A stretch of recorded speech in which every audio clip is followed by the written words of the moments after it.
Well, we first started looking at roundabouts as an alternative to improve efficiency and safety at our intersections about 15 years ago. So in 2009, we were working on concepts for two intersections, Birmingham Highway at Providence Road and the Hopewell Francis Cogburn intersection.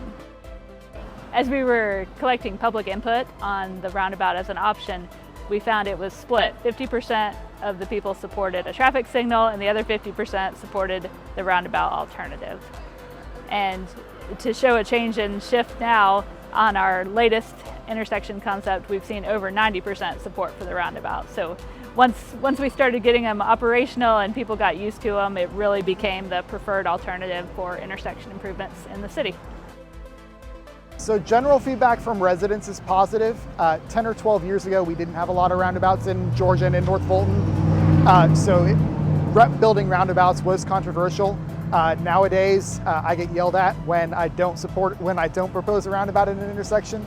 So residents generally recognize the reduction in delay and queues, as well as the reduction in overall crashes and the improvement in safety. So our first roundabout we had operational was Hopewell Francis Cogburn, and it opened in 2014. And since then, we now have 13 roundabouts that are operational. 2 are considered mini roundabouts. And in addition to that 13, we also have roundabouts interior to subdivisions that aren't even part of our counts. We're on site at the Georgia DOT construction project. This is a mini roundabout that's getting close to completion at the corner of Hickory Flat and Birmingham Highway, State Route 372. Primary differences between this roundabout and many of the others you'd see in Milton is the size. We call this a mini because the diameter of the circle is smaller than you would typically see at most intersections. What that means is that the center island we say is mountable, so there's no landscaping in the center. That allows for trucks, school buses, horse trailers to go over the center island completely versus using the truck apron that they would in normal roundabouts.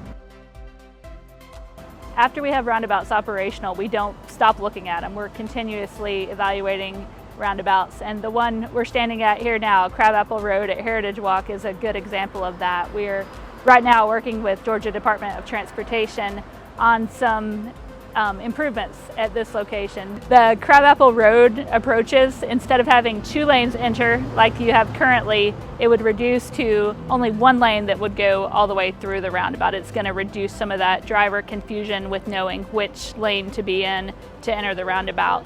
As well as the crossings of Crabapple Road, the pedestrian crossings will have signs that light up and are activated when a pedestrian wants to cross the main line of Crabapple Road.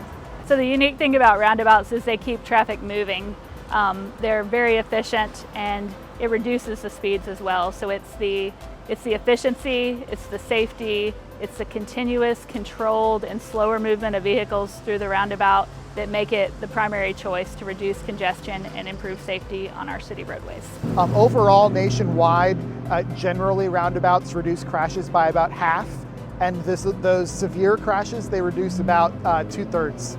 So what that means is that crashes won't go to 0, but the crashes that do happen will be primarily low-speed fender benders with very, very few injuries, if ever. Sometimes the roundabouts are a little too efficient, that vehicles move through them too quickly, so we're looking at traffic calming, a way to still keep the roundabouts efficient, but to slow the vehicles even more and raise awareness of the other users of the roundabout.